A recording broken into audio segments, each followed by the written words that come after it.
When you get your first package for Lamb Apartments, you must deliver all packages for this complex, or else. Delivery driver rules. Lamb Apartments has only 6 floors, no 7th floor, and no 7th floor. The resident in 405 is a little girl. You must hum a nursery rhyme when passing her door. The residents on the 2nd floor dislike bright things. The grandpa in 601 on the 6th floor has Alzheimer's. Do not believe what he says. When delivering packages, do not make any noise. Stay quiet. If you encounter a resident in the hallway, do not greet them. Do not enter a resident's home. Beware of pregnant women. The edges of the delivery driver rules were already yellowed, and large patches of the security booth's walls had peeled off. It looked like a strong gust of wind could make the whole thing collapse. I silently recited the rules a few times. It's best to follow these kinds of things to avoid unnecessary trouble. If I got a complaint, I'd be finished. A bald uncle poked his head out of the security booth and greeted me warmly. "You're here." "Hey," I quickly parked my tricycle. "Hello, sir." Today's delivery was a large item, a 43-inch TV. The recipient was a Mr. Bill on the 6th floor. I used a rope to carry the TV on my back. The complex gate was dilapidated, and the hallway was pitch black. After thinking for a moment, I took out my flashlight. Before setting off, I carefully read the rules again. Rule number 3, the residents on the 2nd floor dislike bright things. That's really strange. Entering the hallway, a wave of damp air hit me. The flashlight beam on the stairs revealed cockroaches scurrying everywhere, which was disgusting. Can people really live here? As I reached the 1st floor landing, I heard footsteps from upstairs. The steps were hurried, thudding down. The person ran past me without hesitation and down the stairs, leaving only a faint smell of blood in their wake. I turned off the flashlight and readjusted the TV on my back. I don't know if it was because I'd been standing for too long or something else, but the weight on my back felt heavier. I trudged upwards. The 2nd floor was indeed pitch black. While the hallway below still had some light filtering in from outside, the 2nd floor was completely sealed off, forcing me to feel my way forward. I kept my head down and pushed on, soon reaching the 6th floor. At the 6th floor landing, there were a few bags of trash containing diapers and some leftovers. Are there young children on the 6th floor? But this floor was eerily quiet, no sound of a baby crying. In fact, the entire complex was engulfed in a strange silence. A spring couplet reading "Happy Family" was pasted on the door of 603. I carefully put down the TV. An old man opened the door. It was summer, yet he wore a woolen hat, his eyes cloudy. Delivery? His gaze shifted to the TV, revealing yellowed teeth. The TV my daughter bought me. Yes, I smiled and politely asked, "Do you need me to help you carry it in?" Carry it in? His expression suddenly changed, his eyes widening and bulging. No need. I stood there awkwardly. Then, "Please sign for it." The old man chuckled. "When you came up earlier, did you see my son? Could the person who ran downstairs be his son?" I wasn't sure, so I just said vaguely, "I saw someone, I don't know if it was your son." He seemed quite regretful. "My son said the TV wasn't good, but now that the TV has arrived, he's nowhere to be found." "Young man," the old man put on his reading glasses, "why did you decide to deliver packages instead of finding a stable job?" I wasn't in the mood to chat, just hoping he would sign quickly. "No degree." The old man snorted coldly, disdainfully saying, "You're just like that butcher on the 3rd floor, uncultured." Taking the delivery slip, the old man, before closing the door, suddenly froze and stared straight at me. "Remember this, we at Lamb Apartments like outsiders. The 1st floor loves excitement. The people on the 2nd floor like bright things. The people on the 3rd floor like to slaughter pigs and cattle. The people on the 4th floor like quiet, not a single sound. The people on the 5th floor like children. The people on the 6th floor like to talk. The people on the 7th floor like, oh, there is no 7th floor. I held my breath. Only after the old man closed the door did I let out a sigh of relief. Then, suddenly, the sound of things smashing came from inside the house, accompanied by the old man's angry roar, "This TV is no good at all. I told you to buy it. I told you to buy it." Hearing this, I hurried downstairs. Many people complain about delivery drivers due to poor product quality, and I didn't want to lose my job.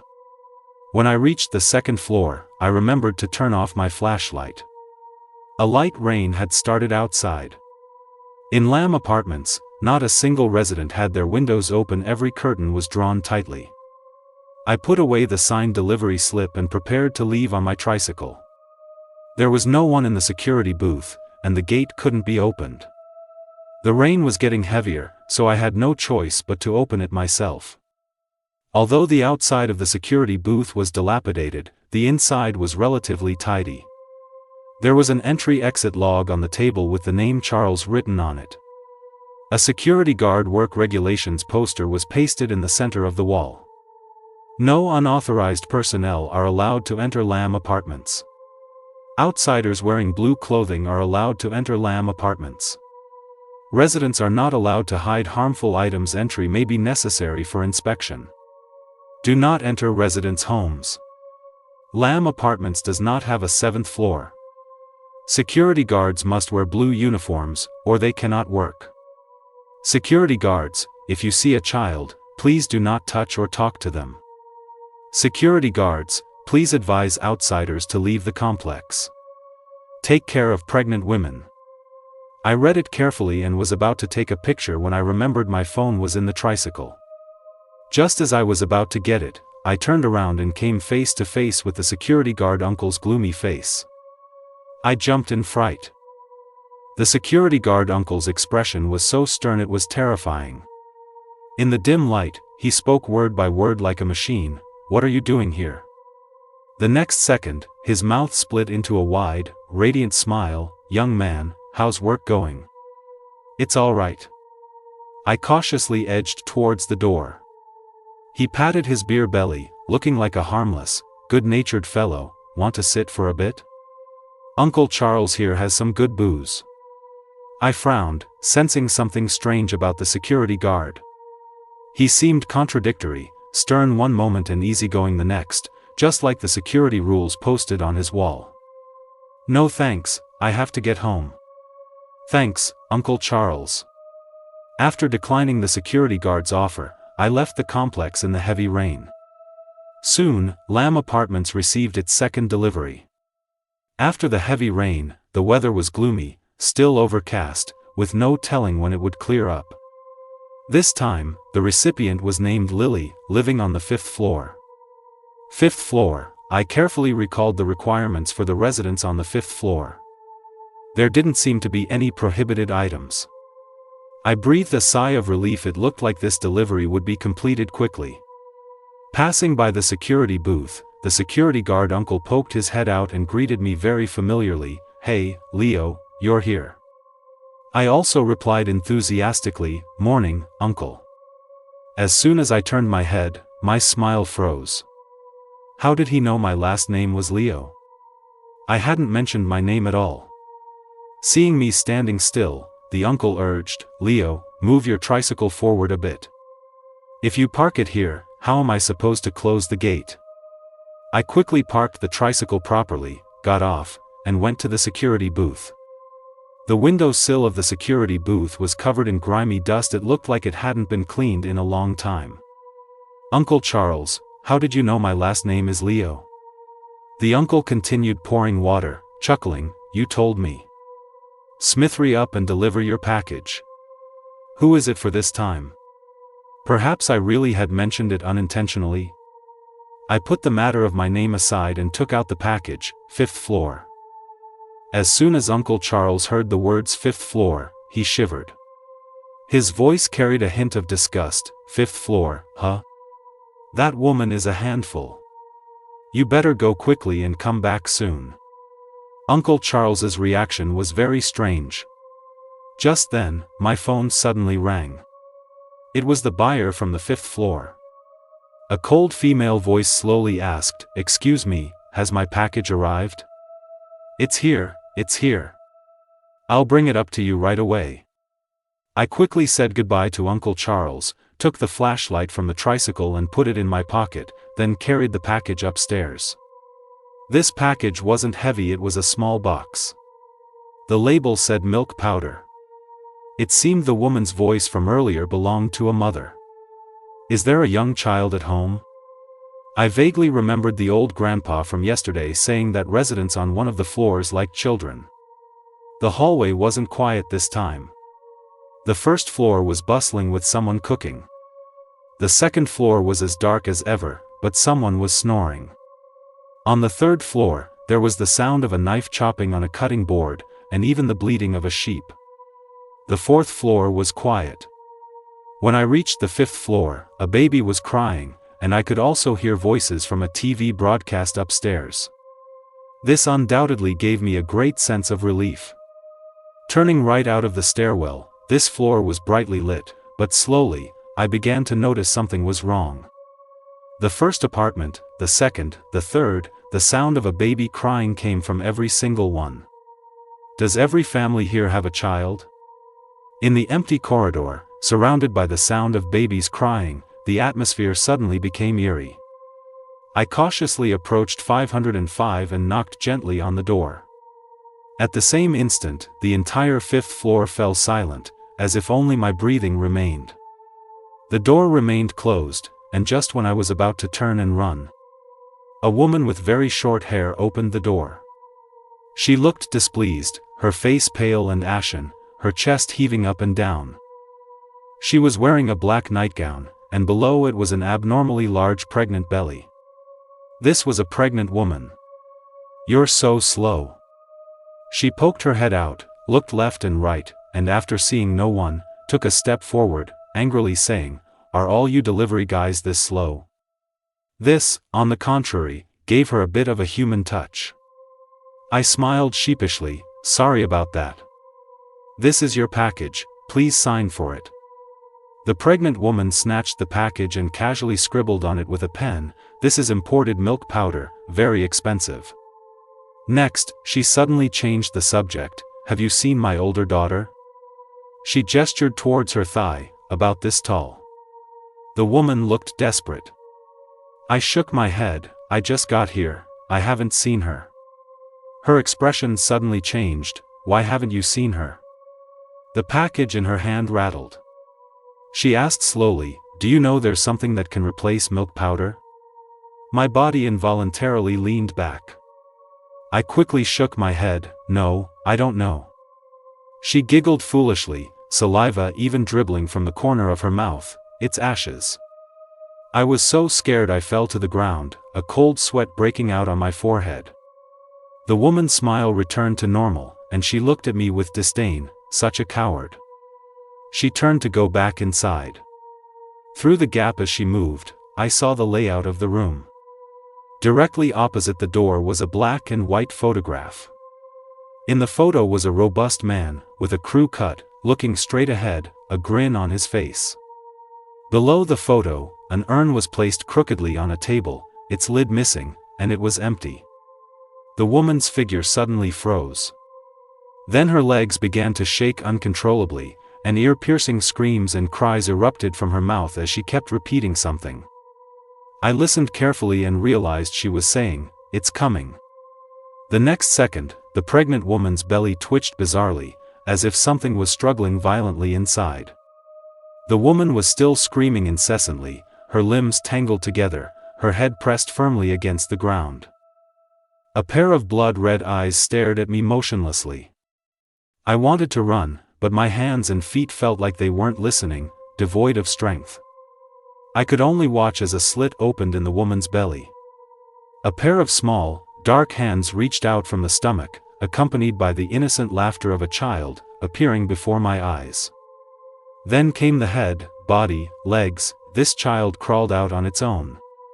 It was entirely black, its eyes a dull gray, looking at me.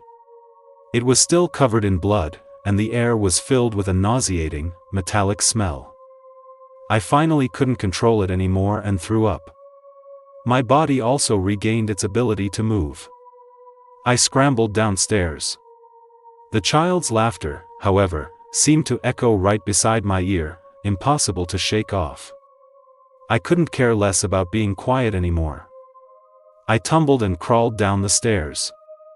Though it was daytime, the hallway was now as dark as night. The baby's sinister laughter still floated in the air. I turned on my flashlight and bolted downwards, not daring to look back. When I reached the second floor, I suddenly remembered that there shouldn't be any light on the second floor. But at this moment, I couldn't care less and rushed straight to the first floor. A light rain had started outside. The cold rain fell on my body, sending a shiver down my spine. I panted heavily, looking at the security booth standing quietly there, tears welling up in my eyes. Uncle Charles was drinking hot tea. Compared to the pregnant woman just now, he seemed like a godsend, or at least a normal-looking person.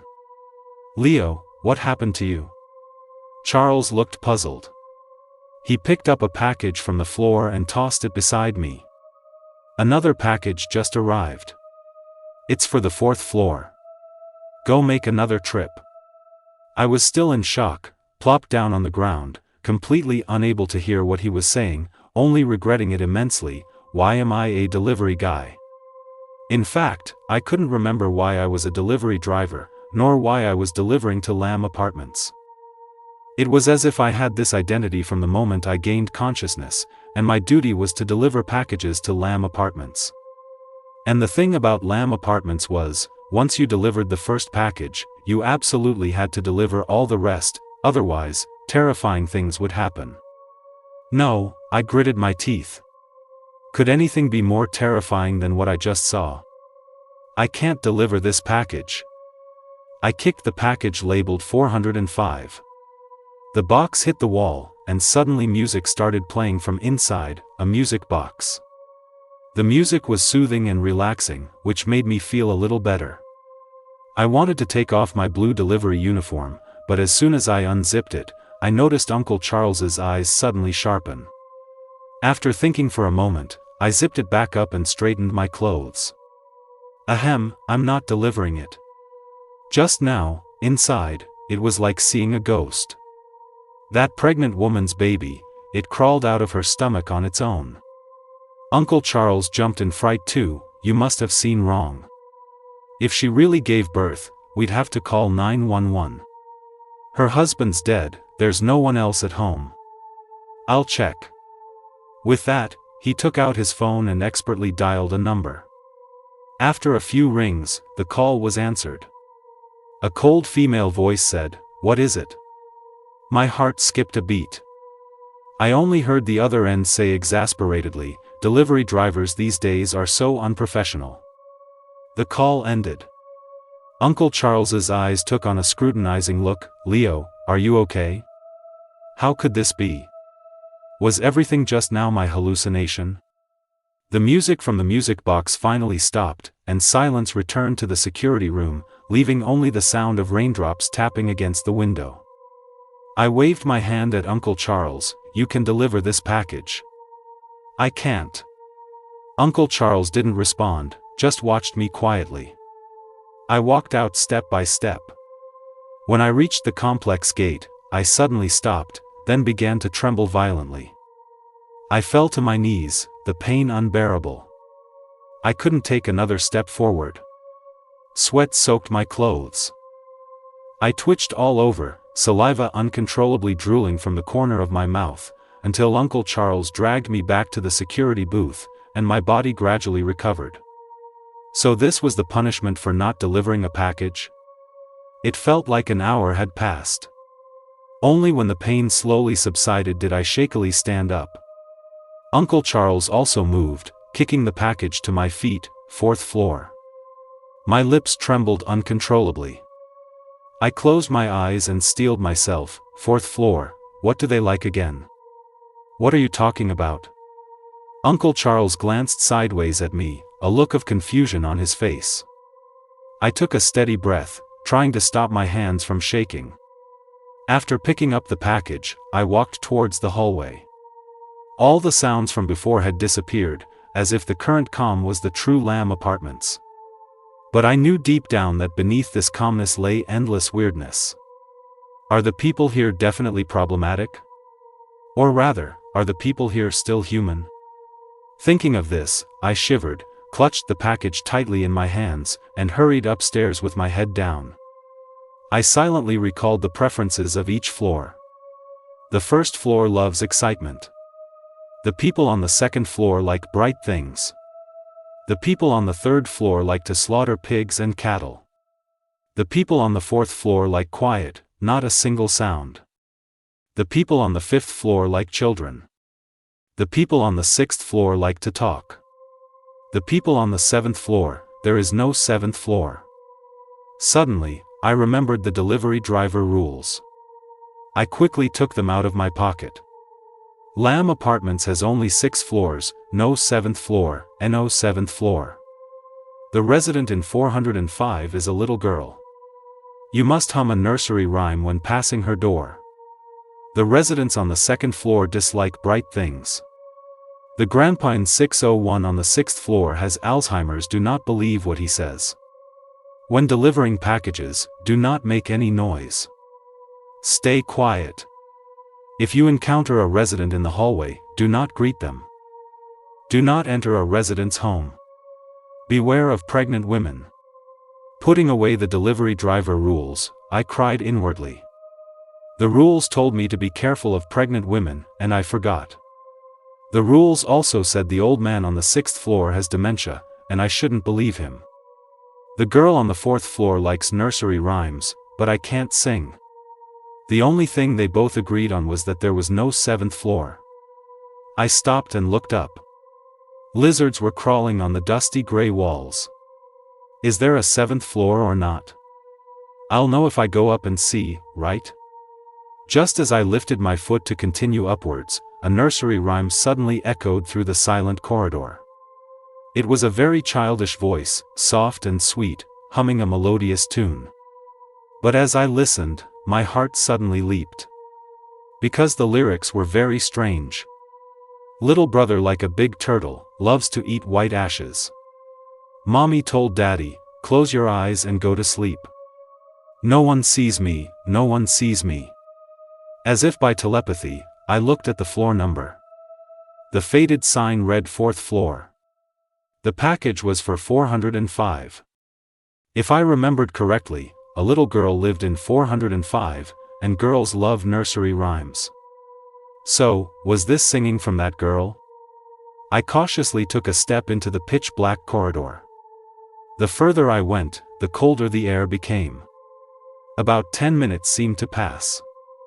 The person humming the nursery rhyme seemed tireless, singing continuously, without even taking a breath in between. When I reached the door of 405 and knocked, the nursery rhyme stopped. Instantly, only the sound of my heart pounding like a drum remained. The door was opened from the inside. A pale little girl timidly poked her head out. Hello. Her eyes were as clear and translucent as glass marbles, her lips slightly downturned, revealing her current panic. I said softly, hello, are you Annie? The little girl nodded almost imperceptibly. She looked like an injured elf. This thought made me feel much more at ease. This is your package, a music box. The little girl looked up, a hint of confusion in her eyes. How did you know it was a music box? I scratched my hair, not mentioning that I had kicked the package, and just said, it started playing by itself. But, do you know I love listening to nursery rhymes the most? The girl's face darkened, her expression blank. Those eyes stared straight at me, unblinking. I didn't understand the connection between the two, but my intuition told me there was something wrong with the girl. Little brother like a big turtle. The girl began to hum softly, her eyebrows dancing, holding her skirt and swaying. Loves to eat white ashes. Mommy told Daddy.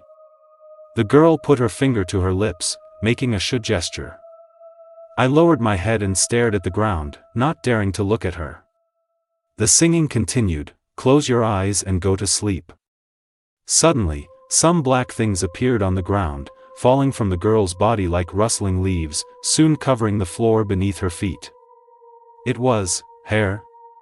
It was as if an invisible pair of scissors was roughly cutting her hair. When there was hardly any hair left, the scissors didn't stop. It moved along the girl's scalp, cutting bit by bit, drawing crimson blood, until the scalp peeled off. My eyes widened in shock. I watched as the scissors continued relentlessly. The girl's singing stopped, but she kept spinning, feeling no pain. Then came the neck, shoulders, arms. The scissors moved as if dealing with a doll, then the lower body. Only when the girl had become a bloody, barely human-shaped thing did the scissors finally disappear. At this point, the girl opened her mouth, but as soon as she moved, sticky blood dripped down. "No one sees me. No one sees me." My calf twitched nervously a few times. I wanted to stand up and run, but then I realized my legs had gone numb from squatting. The girl kept spinning, blood splattering everywhere. Some of it splashed onto my face. It was cold.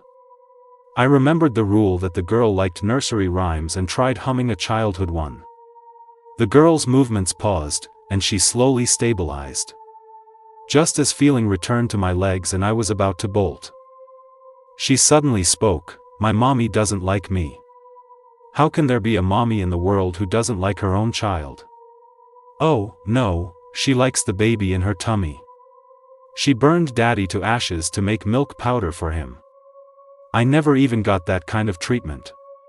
Her voice grew higher and higher as she spoke. Though her face showed no expression, I could almost see her excitement. The girl started hopping and skipping, then turned and went back into the room. Soon, she threw something out. Thump. It hit the wall next to me. Instantly, the smell of blood filled the air. I slowly turned my head and met a pair of eyes. Ah! It was a woman, disheveled and already dead. The girl tilted her head. Good thing I found a pregnant woman. I just had to borrow her for a bit. My gaze shifted downwards. The woman's stomach was cut open, empty inside. The stench of a rotting corpse followed. My stomach ached, spasming back and forth. I uncontrollably vomited sour bile. The little girl buried herself in the woman's torn open stomach, her lips splitting into a grin, her voice full of happiness. "I sleep in here every day, waiting for mommy to come see me. Do you want to come in?" I finally couldn't hold on anymore and screamed in breakdown. In a panic, a nearby door opened, and a man waved at me, "Quick, come over here." His appearance was like a lifeline. I scrambled towards him on all fours. After I hid in his room and he locked the door, sealing everything out, I finally breathed a sigh of relief and collapsed on the floor. "That girl is terrifying, isn't she?" The man handed me a glass of water. I took it and hesitated for a moment without drinking, just nodding. He glanced at it and chuckled, "It's normal water." After calming down, I looked around. The decor was minimalist. I placed the cup back on the table, full of water, not a drop spilled. "My last name is Smith," the man shrugged indifferently. "Mr. Smith, you're complex, how do I get out?" Perhaps truly desperate, I had no choice but to ask the man before me. "Mr. Smith frowned, "Just walk out. You were scared by that girl, weren't you? Don't be afraid, she's very pitiful. Her mother lives on the 5th floor. She gave birth to her but didn't want her, and even abused her daily. So she became psychologically twisted. By the way, you delivered the TV to my dad, right?" Mr. Smith smiled broadly and shook my hand. "Thank you, you've worked hard. That TV is quite heavy." It turned out he was the son of the old grandpa from the 6th floor. I relaxed a little. After the panic, a huge wave of exhaustion washed over me. I wiped my face and sighed, "Mr. Smith, I should probably go. Even if I died of pain at the complex gate, I didn't want to set foot in here again." Mr. Smith was short, stout, and somewhat stocky, looking kind and approachable. He was very understanding. "Okay, go back early." "Smith?" I stood up, my body swaying. The things in front of me started spinning, gradually blurring. My eyelids felt incredibly heavy. The last image was of the man extending his hand towards me. The moment I fell, I suddenly remembered a rule that said never to enter a resident's home. The floor was hard. I forcefully shook my head, which felt as if it had rusted. This was Mr. Smith's room. Just now I had treated him as a lifeline, but I didn't expect him to be the most dangerous presence at this moment. "You're awake." Mr. Smith sat in the shadows, his face grim, making him look like a ball of flesh. "I hate weak people the most in my life." He stood up, holding a hammer in his hand. My father was actually a weak waste at heart. He only bullied the weak to cover up the fact that he was a waste.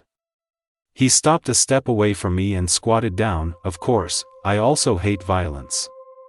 With that, a look of disgust appeared on his face as if he remembered something. "That pig butcher on the 3rd floor, no matter how many clothes he changes, he can't cover up the stench on him." Before I could react, he suddenly moved. A nail was driven straight through the back of my hand, pinning it to the floor. "Ah! My hand!" The man chuckled lowly, while I gasped in pain. The agony from my hand spread to my entire arm, and finally, my head throbbed as if it would split. "You're a waste too, so I hate you too." The man seemed to take pleasure in torturing me. I wasn't deprived of food or drink, but the abuse intensified each time. In just 3 days, my right hand was already useless. My face throbbed with a burning pain. The man had randomly slashed my face with a knife. It must be unwatchable by now.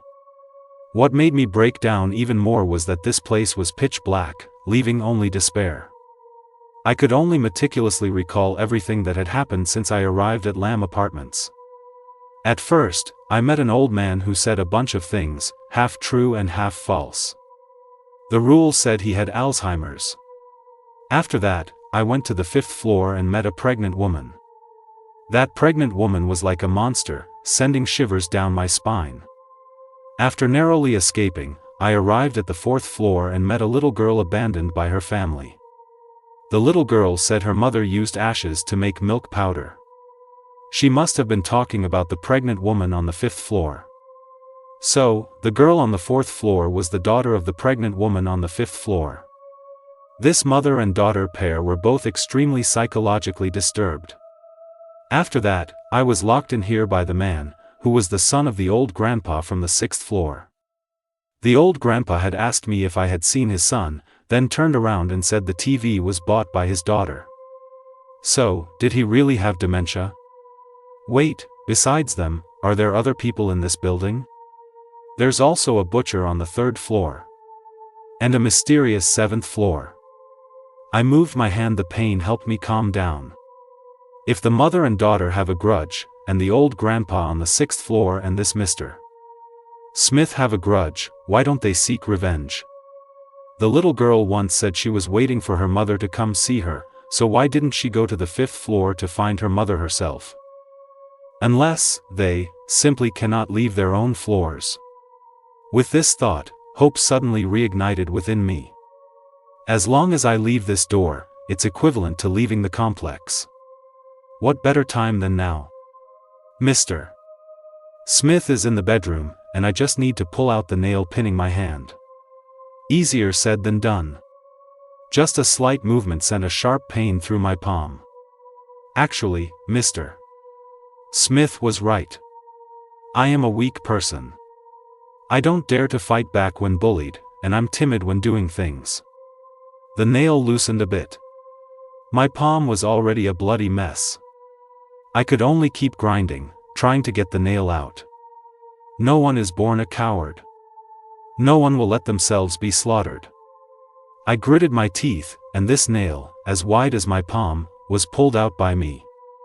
I couldn't tell if it was sweat or tears. I lay on the floor, exhausted. The bedroom door creaked open. I quickly put my hand back as if it were still pinned, closed my eyes tightly, and peeked at him when he wasn't looking. Mr. Smith's figure was getting fatter and fatter. In just a few short days, he seemed to have gained 10 pounds. Still not awake, what trash. He stood by the wall, staring at the photo on it. It was a family of 3, yet it didn't look like one, because all 3 people in the photo had very cold expressions.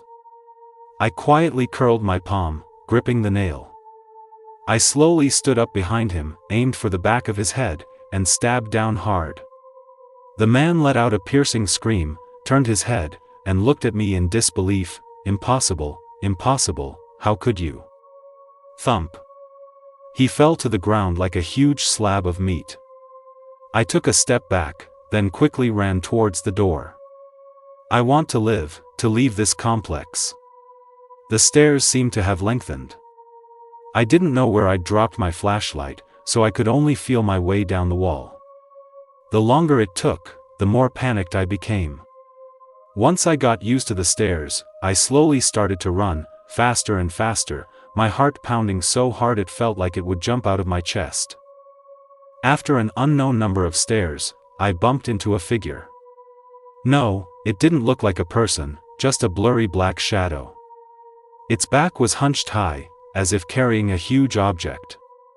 There was no time to be scared. I quickly ran past it. No. That hint of blue, isn't that the delivery uniform? This black shadow is me from the first day, delivering packages. This is a loop. If I don't leave here, it will keep looping. I calmed down, a coolness I had never felt before settling in my heart. I kept running and running, until a glimmer of light came from outside, and I finally saw the floor sign for the first floor. To test my previous guess, I stood in the first floor hallway and stared. The old grandpa said the first floor loved excitement. So that's how it is. Why does the first floor love excitement? Because there's no one on the first floor at all. I calmed down. Just as I was about to leave, security guard Charles stood at the exit, his right hand hanging by his side, holding a cleaver. Leo, I really didn't expect it. I thought you, he twisted his neck, would die on the 4th floor. After all, you've never made it down alive before. What exactly went wrong? The security guard looked dejected and complained, indeed, people with dementia talk nonsense. I should have killed him earlier. My chest heaved violently. Uncle Charles was a security guard, but his security uniform was gone, replaced by a plain undershirt. Then a faint smell of raw meat wafted over, coupled with the cleaver that was dripping blood. It suddenly dawned on me, security guard Charles was the butcher from the 3rd floor. With Charles blocking the way, the complex exit was impassable. All that was left was the 7th floor. I spun around and dashed upstairs, Charles close behind, his sinister laughter echoing throughout the building. He was clearly more familiar with the stairs here than I was and was quickly catching up. I didn't want to die.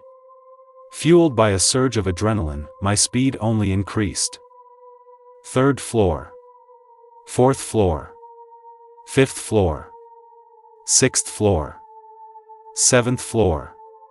There really was a 7th floor. On the 7th floor, there was a wooden door, swaying precariously, as if a gust of wind could blow it down. Charles was already right behind me. The cleaver swung towards my face. I threw my body backward and pushed open the wooden door. The ground beneath my feet disappeared. My last glimpse was of Charles's face, contorted with rage. Let it all end. A white light appeared before my eyes, my breathing heavy. My hand was lifted and then put down. My consciousness was hazy, but someone pried open my eyelids and said something. I struggled to open my eyes and saw a field of white. This was a hospital room. A doctor and a police officer stood by the bed. The doctor said joyfully, "He's awake." The police officer looked over inquiringly, "Let him rest for a bit. We'll come back in a few days to ask some questions." "Ask what questions?" I wanted to speak but found I had no strength at all. Every time the doctor came to see me, he always had a sympathetic look in his eyes. I didn't understand, nor would I ask. Was Lamb Apartments real or fake? Was this reality or illusion? I couldn't tell. On the third day, when I could barely sit up, the police officer came as promised. After sitting down, he turned on the TV and switched to the news channel. The female anchor looked solemn, her voice cold but with a slight tremor. "Recently, a major murder case occurred in our city. In an abandoned residential complex in the eastern suburbs, formerly Lance Apartments, 5 residents conspired to torture more than 20 people. Their methods were cruel and horrifying. Fortunately, the last victim, Mr. Leo, was rescued by the police in time and is now out of danger. This incident has seriously affected social stability." I listened blankly, gradually remembering everything. Everything about Lance Apartments. It was an abandoned complex, it was hell. Everyone there was a demon. This feeling of dying and coming back to life felt so good. The police officer calmly handed me a tissue to wipe my tears. After being discharged from the hospital, I returned to the delivery station where I used to work. The station manager looked at me guiltily. "I'm so sorry, Leo. It's really great to see you again." Then he gave me a reassuring hug. Life returned to normal. I delivered packages methodically every day, but compared to before, I was much more cautious and also much more cheerful. "Leo, I didn't expect you to continue delivering packages." The station manager scratched his head, smiling sheepishly. He already had a round face, and when he smiled, he looked very friendly. I sighed, looking as if I had seen through life and death. What's meant to be will be, and what's not can't be avoided. The station manager patted my shoulder. "What exactly did you experience when you went to Lance Apartments last time?" "The internet didn't reveal anything. It seems everyone is curious." Even the station manager, who never cared about anything before, was starting to gossip. "It's just like what the news said, nothing major." Seeing I wasn't willing to talk, the station manager didn't press further. At this moment, he was standing next to me, and the scent of his cologne wafted over. I frowned. "Why did you start wearing cologne?" The station manager sniffed his clothes. "I didn't." "Stop changing the subject, hurry up and deliver your packages." A package was tossed onto me. I picked it up and looked at the name, my expression faltering. Recipient, Charles. Item, Cleaver.